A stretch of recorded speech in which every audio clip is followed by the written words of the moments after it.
እኔ ፊተኛ ነኝ ሲል እኔ ከሁሉ በፊት ነኝ እያለ ነው። ይህንን ደግሞ እየተረጎምክ ያለው አንተ ነህ እንጂ መጽሐፉ ነው። ኖ መጽሐፉ የሚለውን ነው እንትን ብለው አሁን አንተ ያልከው መጽሐፉ ላይ አለ።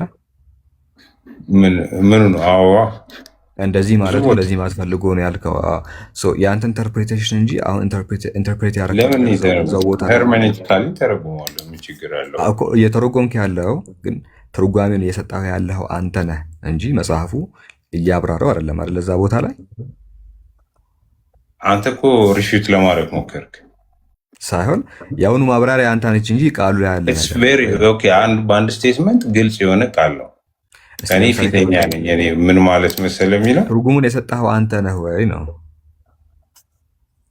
የትኛው እኔ እንዳለ ነው እንጂ ያስቀመጥኩት አልፋና ኦሜጋ እኔ ነኝ ይላል መጨረሻ ላይ። ክፈተው እስኪ እንትና ማነው ወረቃ ክፈተውና እስቲ እንያው። እሺ ቴንኪው። ከዛ ጠይቃለሁ። እሺ እዛው ጠይቀኝ፣ ችግር የለም። ክፈተው።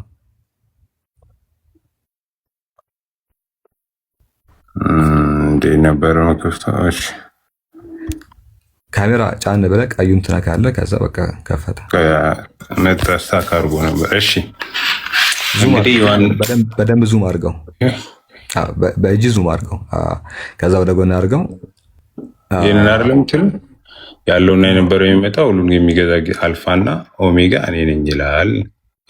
ይሄ ስለ አብ የሚናገር ነው። ቆይ እዛ ጋር የትኛውን ጥቅስ ነው አንተ የፈለግኸው?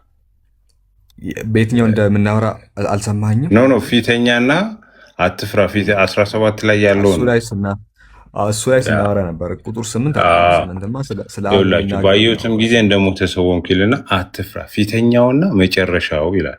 ሕያው እኔ ነኝ። ፊተኛው ማለት ከሁሉ በፊት ማለት ነው። ማን ነው እሱን እንደዛ ያለ?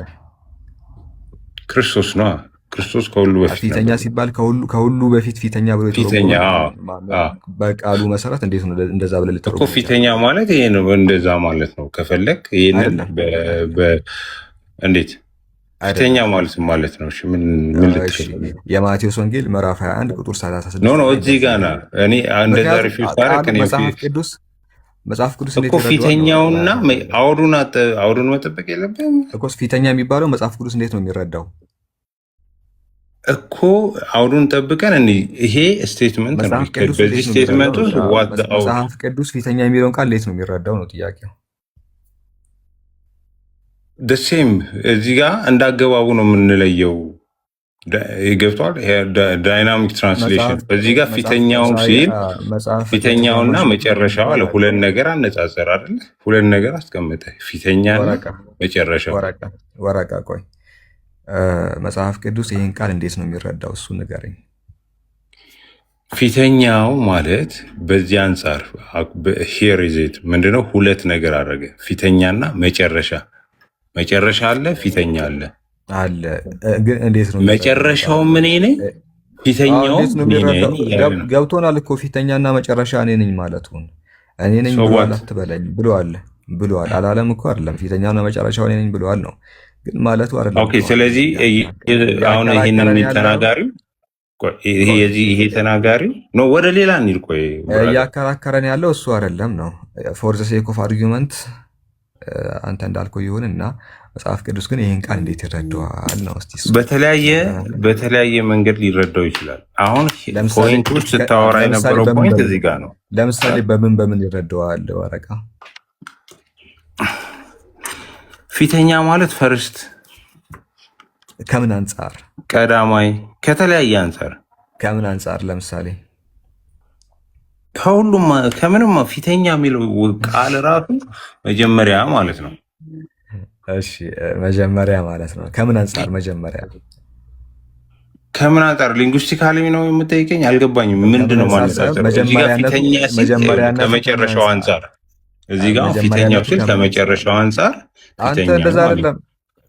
ለምሳሌ ቆይ እንደዛ ከሆነ ማቴዎስ 21:36 ደግሞ ፊተኞች የሚበዙበት ባሮቹ ላከ ይላል። ነገር ግን ፊተኞችም ኋለኞችም ፊተኞች ይሆናሉ ይላል። በዚህ አንቀጽ ላይ ፊተኞች ሲል ከምን አንጻር ነው ፊተኞች እያላችሁ? ፊተኞች ኋለኞችም ፊተኞች ይሆናሉ ማለት መሰለኝ። ይሄ ደግሞ እዚህ ጋር ደግሞ ቃል አስረዳኝ። ቀድመው ጌታን ያወቁ ክርስቶስን ያወቁ ሊደክሙ ይችላሉ። ገብቷል? ቀድመው ጌታን ያወቁ ጌታን ከማወቅ አንጻር ነው ፊተኛ የተባሉት። ቀድመው የስ ኦኬ ጌታን ከማወቅ አንጻር ለምሳሌ ጥሩ ወጣህ እኮ አሁን ባይዘው በነገር ክፈተው ሲቃሉን እንደውም ክፈተው ልንገርህ ጥቅሱን ሉቃስ 13:30 ክፈት ልንገርህ። እሺ አንድ ልክፈት። ሉቃስ 13:30 አሁን ያነበብኩትን ነው፣ ሌላ ነገር አይደለም የምትከፍተው። አይታል አሁን ገብተዋል። የተወሰነ ከምን አንጻር ያልኩት ጥያቄ ገብተዋል። አሁን ሉቃስ 13:30 ከዛ ዙም ታደርገዋለሽ። አሁን ለምን ወደዚህ ያመጣኝ? ለምን እንዳመጣው እነግርሃለሁ።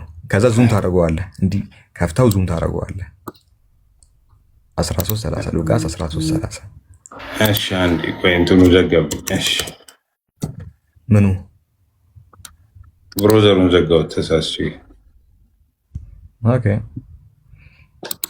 ቴክ ዩር ታይም ፈታ በልና እንትን በል።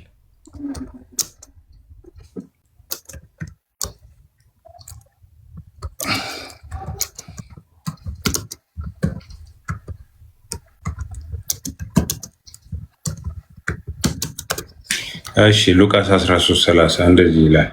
እንያው እኛ ልክፈት። ኦኬ ጣትን አንሳ።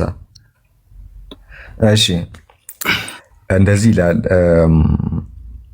እነሆም ዙም ታደርግልኛለህ? እሺ እነሆም ከኋለኞች ፊተኞች የሚሆኑ አሉ፣ ከፊተኞችም ኋለኞች የሚሆኑ አሉ አለ። ፊተኞች የሚለውን ቃል አስምርልኝና ፊተኞች ሲል ከምን አንጻር ነው እነሱን ፊተኛ ያለ ያለው ብዬ ስጠይቅ ጌታን ከማመን አንጻር አልከኝ አይደለ? ቀጥል እስቲ ሀሳብን ግልጽ አድርገውና። ጌታን ከማወቅ አንጻር ፊተኞች ተባሉ አልከኝ። እሺ ኋለኞች የተባሉትስ ከምን አንጻር ነው?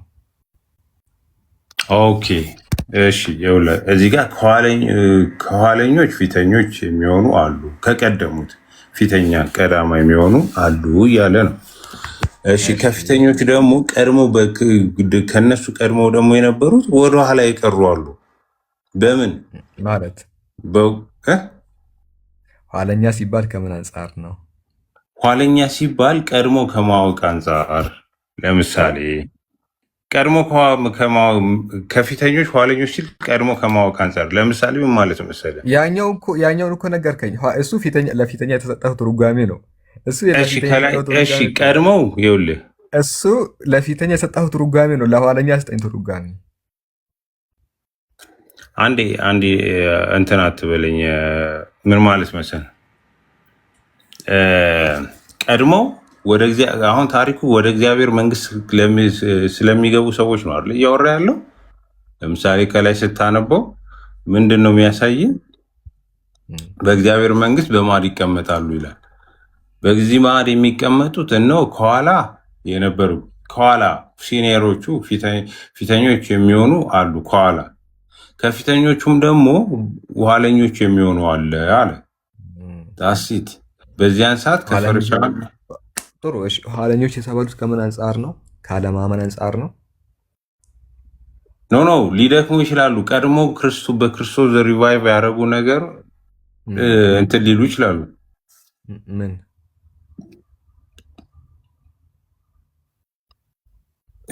ቆይ እስቲ በጥቅስ ላድርግልህ። ቆይ አንድ ጥቅስ ልስጥህ። ኦኬ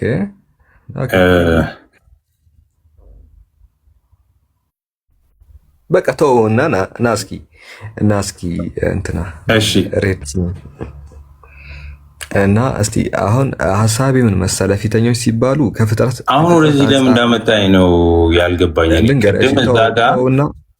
በቃ ተወውና ልንገርህ። እሺ ና ፊተኛና ኋለኛ የሚለው ላይ ለማውራት ፈልጌ ነው። እና ፊተኞች ሲል ከፍጥረት በፊት የነበሩ አካላትን ለመግለጽ ይመጣል። ወረቃ ከፍጥረት በፊት ማለት ነው። ፍጥረት ከመፈጠሩ በፊት የነበሩ እያልከኝ ነው? ፊተኛ የሚለው ቃል ያንን ሊያመላክት ይችላል ወይ? ያ ምክንያቱም እዚህ ጋር ዮሐንስ ራዕይ ምዕራፍ 1 ቁጥር 17 ላይ ምንድነው የሚለው? ፊተኛው ማለት ከሁሉ ፊተኛ ቀዳማይ ማለት ነው። ከሁሉ የሚለውን እንመጣለን። ቆይ እዚህ ቦታ ላይ ግን ፊተኛ የሚለውን ቃል አይተናል አይደለ? ያ ፊተኛ የሚለውን ቃል ይዘን አሁን እዚህ ጋር ፊተኛና ኋለኛ የሚለው ቃል አልኩ እኮ ፊተኛና መጨረሻ ያው እኔ ነኝ የሚለውን አንተ እንዴት ነው ልፈታ የፈለግከው? ፊተኛና መጨረሻ ያው እኔ ነኝ የምትለው ቃል ሴትስ ቬሪ ክሊር አይደል እንዴ? ወደዛ ወደዚህ ብለህ እየፈታሁ እኮ አይደለም። ሬርቲ ምንም እኮ አልፈታሁም እኮ መጽሐፍ ቅዱስን ፈቺ አይደለሁም እኔ እኮ ቅድም ስትሳሳት ስላየው ነው። ቅድም ምን አልኩ መሰለኝ? አልተሳሳትኩም። በመጽሐፍ ቅዱሱ ገለጻ መሰረት መጽሐፉ ፈታ እኮ። አሁን መጽሐፉ ሲፈታ እኔ ያልፈታው ለመጽሐፉ ነው የተውኩት እንጂ ሳላ ኮሜንታር አይደለም። መጽሐፉ በአንጻራዊነት ይህን ቃል ይጠቀመዋል ነው። ከምን አንጻር ነው የተናገረው? በኦብሶሊት ዌይ ብቻ አያስቀምጥም። ከፍጥረታት በፊት መኖርና ከፍጥረታት ኋላ መቅረትን መጽሐፉ አያመላክትም ይህንን ቃል ሲጠቀም።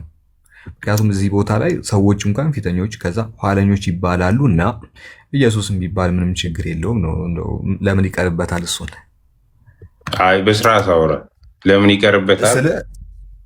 ሰዎች ፊተኞችና ኋለኞች ተባሉ እዚህ ቦታ ሉቃስ ወላሂ በስርዓት እያወራ ሉቃስ ወንጌል ምዕራፍ 13:30 ላይ አሁን ፊተኞችና ኋለኞች ከተባሉ ኢየሱስ ቢባል ምን ችግር አለው ነው? ምን ችግር አለው? አንተን እንደዚህ ያልከው መጽሐፉ ነው ያለው። ኦኬ መጽሐፉ አንተ እንዳልከው ነው ያለው። መጽሐፉ ምንም እኔ እንዳላልኩትም አይደለም እኮ መጽሐፉ ያለውን ብሏል። መጽሐፉ ያለውን ብሏል። መጽሐፉ ያልኩትን ብያለሁ እኔ። መጽሐፉ ያለውን ብሏል። መጽሐፉ ያልኩትን አልኩ። እሺ ቀጥታ መጽሐፉ ምን አለ? እነሆም ከኋለኞች ፊተኞች የሚሆኑ አሉ ከፊተኞች። ኢየሱስ ክርስቶስ ግን እዚህ ጋር ከምን አንጻር ነው ያለው? ከሆነ እንደዛ ከሆነ ልጠይቅህ ልመልስልህ። ለምሳሌ ትንቢተ ኢሳያስ እኮ ጠይቀህ እዛ ቦታ ላይ ለምን አንተ እኮ ሉቃስ ላይ ሄድክ እኮ ያንን ለመፍታት ከምን አንጻር ነው ስትል ፊተኛ ነው ኋለኛ የሚለው እኔ ደግሞ በልፍት አለ። ለምሳሌ በምን ልፍት አለ? ማስረጃ ጠይቀሃለሁ። እሺ ከሁሉ በፊት ትንቢተ ኢሳያስ ነገኝ እኔ ልውሰድ እስኪ። ትንቢተ ኢሳያስ ምዕራፍ ስንት ነው? 44 ቁጥር 6ን እስቲ አንብበው። ምን ይላል? ወይንም እኔ ላንብብልህ? ኦኬ እኔ ላንብብልህ። ምዕራፍ 44 እንደዚህ ለምን እናየው? ለምን ትልቁ ላይ ያደረኩት ታውቃለህ? ኦኬ ይሄንን ስከፍት ማለት ትልቁ ላይ የሆንክበት ምክንያት ምንድን ነው? ካሜራ ማታ እሺ እኮ ከፍትላለሁ። አየሁ እዚህ ጋር ይሄ ምን እኔ ፊተኛ ነኝ እኔ ኋለኛ ነኝ ከኔ ሌላ አምላክ የለም ይላል። ለምሳሌ የእስራኤል ንጉሥ እግዚአብሔር የሚቤዥ የሰራዊት ጌታ እግዚአብሔር እንዲህ ይላል፣ እኔ ፊተኛ ነኝ እኔም ኋለኛ ነኝ። ገብቷል? እኔ ፊተኛ ነኝ እኔም ኋለኛ ነኝ ማለት ከኔ ሌላ ፊተኛ የለም። በቃ እኔ ምንድን ነው the first and the end እያለ ነው አይደል? እኔ ፊተኛ ነኝ እኔም ኋለኛ ነኝ ከኔ ሌላ አምላክ የለም። ስለዚህ የሚያሳየው ከሁሉ በፊት እንደነበረ የሚያሳይ ነው። ይህንን ጥቅስ ከዚህ የሚለየው በምንድን ነው ነው? ይሄ ነው በቃ ኢየሱስ ክርስቶስ ይህንን የተናገረው። አየህ ሰዎችም ይህን የተናገሩት ለራሳቸው መጽሐፉ ለሰዎች የሚጠቀመው ይህንን ነው። ግን ምን መሰለህ እኛ ሙስሊሞችን በቁርአን ላይ አነል አወል ወልአኺር ወዛሂር እኔ ሙስልምና ጋር አልሄድም። እኔ እዛ ጋር እኛ የምናምነው ነገር ነው። አሁን ያነበብከው ቁርአን ላይ ያለ ጥቅስ ነው። ቁርአን ላይ ማለት ትንቢተ ኢሳይያስ ላይ የጠቀስከው አነል አወል ወልአኺር ወዛሂር ወልባጢን የሚል አንቀጽ አለ፣ ስለ አምላክ የሚናገር። እሱ ስለ አምላክ ነው አይደል? ስለ አምላክ የሚናገር ከሆነ አምላክ ፊተኛ ነኝ ሲል ፍጥረትን ሁሉ የፈጠረ ከሱ በፊት ምንም ያልነበረ መሆኑን ያመላክታል። ኋለኛ ነኝ ሲል ደግሞ ፍጥረታት ካለቁ በኋላ የፍጥረታት መጨረሻ ሁሉ ነገር ከተጠናቀቀ በኋላ ኋላ ቀሪ እኔ ነኝ ነው። ኋላ ቀሪ የሆንኩት እኔ ነኝ። ስለ አምላክ ሲናገር ግልጽ ነው። ሰዎች ኢየሱስን ጨምሮ እንዲህ ያለ ነገርን ተናገሩ መጽሐፍ ቅዱስ ላይ። ከአንጻራዊነት ከሪላቲቪቲ አንጻር እንረዳዋለን ነው። ፊተኛ ሲባል ክሬሽን ውስጥ ነው ያለው አይደል? አንጻር ያለው ኢየሱስን ክሬሽን ስለሆነ እኮ ነው በዛ የማንረዳው። ማን ነው ኢየሱስ ክሬሽን ነው ያለ? ክሬት የተደረገ ነው ያለ ኧረ በስመ አብ። እሺ ምን አለ ጳውሎስ? ኤፌሶን 4:24 ላይ እሺ ትንቢተ ሚልክያስ 5:2 ታነባለሽ። ኤፌሶን 4:24 ላይ ኢየሱስ ፍጡር ነው ብለዋል። ወላሂ ላዚም አይልም። ኤፌሶን 4:4 ላይ እንግዲህ ያለውን እንግዲህ 4:24 ላይ ኤፌሶን 4:24 ላይ ኢየሱስ ፍጡር ነው ካላለ እኔ እቀጣለሁ። ይሄው እሺ ይሄው ብቻ እሺ ግፈተው 24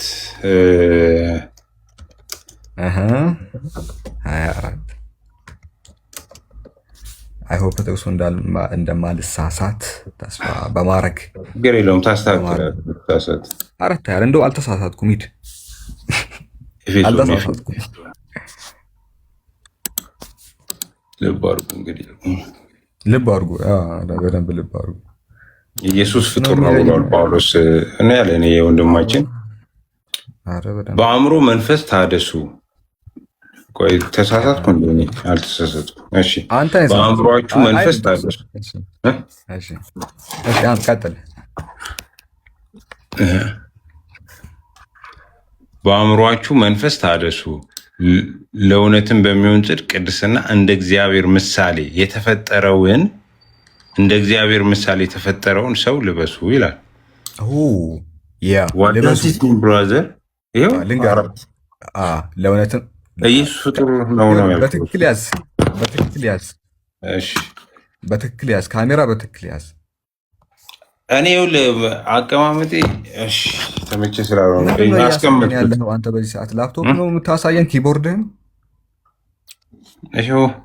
ተው፣ እንደውም ዝጋ ካሜራህን።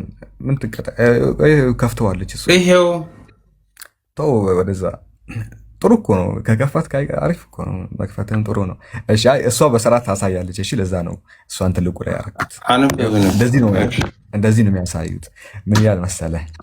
ለእውነትም በሚሆኑ ጽድቅና ቅድስና እንደ እግዚአብሔር ምሳሌ የተፈጠረውን አዲሱን ሰው ምን አድርጉ? ልበሱ። ማንን ነው የምንለብሰው? ማንን እኮ አስረዳ። እኔ ይህችን ጥቅስ አስረድቶ ማንን ልልበስ ብዬ ይህን የተናገረው ማነው? ጳውሎስ ነው አይደለ? ጳውሎስ ሆይ ባይሰዊ ጥቅስ የሚያወራው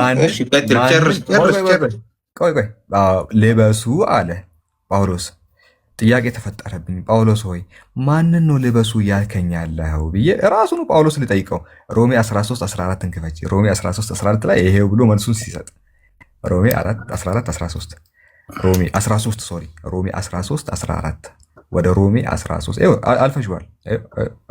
13:14 ጳውሎስ መልሱን ሲሰጥ 14 መልሱን ሲሰጥ ምን አለ? መልሱን ሲሰጥ ነገር ግን ጌታን ኢየሱስ ክርስቶስን ልበሱት፣ ምኞትንም እንዲፈጽም ለስጋ አታስቧል። የተፈጠረውን አዲሱን ሰው ልበሱ አለ። የተፈጠረውን አዲሱን ሰው ልበሱ ካለ በኋላ የተፈጠረው ራሱ የአዲሱ ሰው ልበሱት ያልኳችሁ እኮ ኢየሱስ ክርስቶስን ነው ብሎ ጳውሎስ ያብራረዋል። የተፈጠረ ብሎ የገለጸው አካል ልበሱት የተባለው እሱ ራሱ ኢየሱስ ክርስቶስ መሆኑን ከነ አባቱ ከነ ማዕረጉ ጠርቶት ሮሜ 13:14 ነው ያልከው ብራዘር? አዎ ሮሜ 13:14 ነገር ግን የጌታ ኢየሱስ ክርስቶስን ልበሱ ምኞቱንም እንዲፈጽም ለስጋ አታስቡ አለ። የተባለው ልበሱ የተባለው ማን ነው? እሺ አሁን ታይም ትሰጠኛለህ? አንዴ ሰጠሃሉ በደንብ። ኤፌሶን 4:24 ክፈቺ አንዴ። ልበሱት ያለው ኢየሱስ ክርስቶስን ካለ እዛ ቦታ ምን እንዳለው ኤፌሶን 4:24 ኤፌሶን አይ ቲንክ አልፈሽዋል መሰለኝ። ኖ አልፈሽዋል። ኤፌሶን 4:24 ይኸው እዚህ ጋር ምን አለ? ለእውነትም በሚሆኑ ጽድቅና ቅድስና እንደ እግዚአብሔር ምሳሌ የተፈጠረውን አዲሱን ሰው ልበሱ። የተፈጠረውን አዲሱን ሰው ልበሱ። ልበሱ ያልኳችሁ ራሱን ኢየሱስ ክርስቶስን ብሎ ካብራራ የተፈጠረ ብሎ ይገልጸዋል። እና ኢየሱስ የተፈጠረ ነው። ዳስ ክሊር። እሺ በዛው ሁለተኛ ቆሮንቶስ 5:17 አንብበው እስኪ። መልስ ይሄንን ኖ ኖ ይኸውልህ እንደዚህ ሁለተኛ ቆሮንቶስ ስንት ነው ያልኩህ? 5:17 ግፈጅል ፍጡር ሆኖ ጳውሎስ እኮ ያራዳ ልጅ ነው። በግልጽ ይናገራል። መናገር አለበት። ሌላ ቦታ ላይ ሄድኩ። ለምን አንተ እኮ ነው ወደ ሌላ ቦታ ሄድከው? ኧረ እኔ ጳውሎስን በጳውሎስ ነው ያብራራሁትና የተፈጠረ አለው። ግፈጅለት ንገር አጥቅሱ። እሺ ላምብ። እሺ 5:17 እንደዚህ ይላል። ስለዚህ ማንም በክርስቶስ ቢሆን አዲስ ፍጥረት ነው ይላል። አሮጌው ነገር አልፏል፣ ነው ሁሉ አዲስ ሆኗል ይላል። ቀጥል። ስለዚህ ማንም በክርስቶስ ቢሆን አዲስ ፍጥረት ነው ማለት ምን ማለት ነው? ሬርቲ አጠይቀኝ። ኤፌሶን 4 ኢየሱስ ክርስቶስ እያለ ያለው እዚህ ጋር ጳውሎስም እያስተማረ ያለው ማንም ሰው በክርስቶስ ኢየሱስ ወይንም ክርስቶስ ኢየሱስን በክርስቶስ ኢየሱስ ከዳነ በኋላ ኒው ክሬት ነው፣ ሪቦርን ያደርጋል ማለት ነው። ሪቦርን ምን ማለት ነው? ከኃጢአት ነፃ ይሆናል ማለት ነው። ኃጢአት የሌለበት ወይንም ኮራፕትድ የሆነ ማንነት የለውም ማለት ነው። ልቀጥል። ቆይ እኮ እንደዚህ ነው የሚተረጎመው። ገብቷል? አንተ አሁን ኤግዛክት አምጥተህ እንደዛ ሄድክ። ስለዚህ ይሄንን ትይዛለህ 4:24 ላይ ከዚህ አንጻር ነው ማለት ነው የተጻፈው ማለት ነው። በዛ ቦታ ለበሱ አዲስ ምንድን ነው? አዲስ ምንድነው? ፍጥረት ነው። ስለዚህ ዘፍጥረት ምዕራፍ 1:27 ላይ አንብቤት የእግዚአብሔርን መልክ እያለ ነው። ሰልፍ ሬድቲም አንድ ጊዜ እኔ እኮ ማንም በክርስቶስ ቢሆን ፍጥረት ነው የሚለው አንተ ስታወራ ዝም ብዬ ሰማሁ አይደል? ሳይሆን እኔ እዚህ ጋር የማይገናኝ ነገር ስላገናኘህ ነው እንጂ። ለምን አንተ የማይገናኝ ነገር እኮ ነው ያገናኘው። አረ ጳውሎስ ነው ያገናኘው፣ እኔ አይደለሁም። አንተ ነው ያገናኘው። ጳውሎስ ነው ያገናኘው። ኤፌሶን 4:24 ላይ በነገራችን ላይ ቸርች ፋዘር ትርጓሜ ጠይቀኝ እስኪ ከፈለግ እንከፍታለን። አሁን እንከፍታለን፣ ችግር የለም። አሁን እዚህ ጋር እንሂድ። ካቴና ክፈት። ቆይ ልክፈት። ቸርች ፋዘር ቆይ እኔ የምለውን ለምን አሰማኝም? ለእኔ ጊዜ አሰጠኝ። ለእኔ እንዳወራ አትፈልግም? እኔ ላውራ አንተ ከወራ እኔ ዝም አልኩኝ። በቃ ዝም አልኩኝ። ያስታርቀን። የቤተ ክርስቲያን ትርጓሜ እንክፈት ፕሊዝ። ሬድቲም ለምን ከቸርች ፋዘር እኮ መጽሐፉ እኮ ይቀድማል እኮ መጽሐፉ ይቀድማል። እንክፈተው መጽሐፍ ቅዱስ እንትኑ እንክፈተው እኮ መጽሐፉ ይቀድማል ከቸርች ፋዘር። አባቶች ምን እንዳሉ እንመልከት። ለምን መጽሐፉ ይቀድማል? አባቶች ምን እንዳሉ ቆይ እኛ አንተርጉሙ፣ አባቶች ይተርጉሙት። አባቶችን እንክፈት። ለምን እኔ መጽሐፉ የሚለውን ባወራ እኔ ልንገር፣ አንተ ክፈት። ቸርች ፋዘር ትርጓሜ ክፈት። በቃ እኔ እንዳወራ አልፈለግኩም ብራዘር፣ እኔ እንዳወራ አልፈለግኩም። አባቶች ይተርጉሙ፣ አባቶች የቤተ ክርስቲያን አባቶች ይተርጉሙ አንቀጹን። እኔ ነው የሚደግፉት፣ አንተ ነው የሚደግፉት? እንመልከት። እኔ ልክፈት ስለ አክፍትም አባቶች ያስታርቁን፣ አባቶችን እንክፈት። ክፈት ካሜራ ልንገርህ። ካቴና ብለህ እኔ የራሴን እዚህ ጋር ለምን በባይብል ለምን አልፈታም? የጎርጎርዮስ ዘኑሲስ ትርጓሜን እንክፈት። ኤፌሶን 4 እኔ ባይብል እንድፈታው ስላልፈለክ ነው አሁን ዲስትራክት ያደረገው። ጳውሎስማ ፈቷል እኮ ጳውሎስ ኢየሱስ ነው ብሎ ፈቷል። ግን ጳውሎስን ስላልተቀበልከው አንተ ትዊስት አባቶች እንዴት ፍጡር ነው አልከኝ። የትኛው አባት ነው ኢየሱስ ክርስቶስ ነው ያለው? አባቶች እንዴት እንደፈቱ የትኛው አባት ነው ኢየሱስ ክርስቶስ? ጎርጎርዮስ ዘኑሲስ 300 ምናምን ላይ ነበረው። እኔ አላውቀውም። ምን አለ ኢየሱስ ፍጡር ነው ካለ ሐሰተኛ ነው። እዛ ቦታ ላይ ጎርጎርዮስ ቤተክርስቲያን የምትቀበለው ሃይማኖት አበው ውስጥ ያለ እንደዛ ብሎ ነው የፈተው። ክፈት ካሜራ። ለምን ነው የምትታገለኝ ግን? ጎርጎርዮስ ዘኑሲስ ጠየቀኝ። አባቱ ጎርጎርዮስ ዘኑሲስ እኔ አባቶች ተይም ብያለሁ። ቆይ አንድ የሬቲ ከኪስ ነው የምትፈታው ወይስ አባቶች ነው የምትፈታው? ሳላ ወይ ይሰማይም አሁን እኮ እያወራችሁ ያለው ራሱ አልተገናኘም። እሱ አዲሱን ሰው ልበሱ ማለት ምን ማለት እንደሆነ ትርጉሙን እየፈታልን ያለው፣ አንተ ደግሞ ይሄ የተባለው ማን ነው? ስለዚህ ፖይንት ራሱ አልተገናኛችሁም። እሱ አዲሱን የተፈጠረውን አዲስ ሰው ልበሱ ማለት እንደገና ስለመወለድ ምናምን ነገር ነው።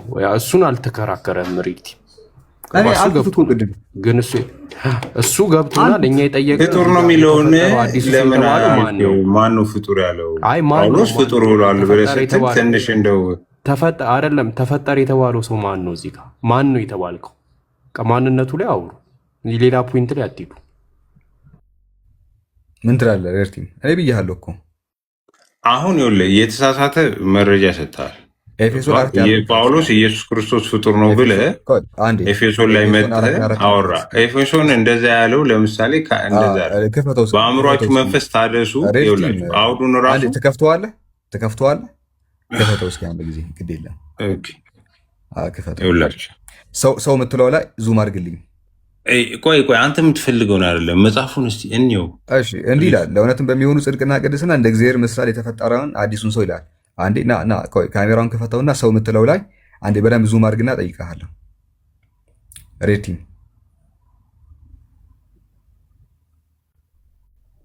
አይ እሺ ስልክ ገብቶበት ይሆናል። ሬቲም እሺ እሱ ሌላ ቃል ነው የሚያብራራው፣ መጽሐፉ ደግሞ ሌላ ነገር ነው የሚያወራው። አባቶች አይደገፉትም። ብዙ ጊዜ የቤተክርስቲያን አባቶች ትርጓሜ ያስታርቁናል ምናምን ይላሉ። ግን እዚህ ቦታ ላይ ቤተክርስቲያን አባቶች እነሱን አይደለም የሚደግፉት። ራሱን ሽሪንክ አደረገና ወጣ።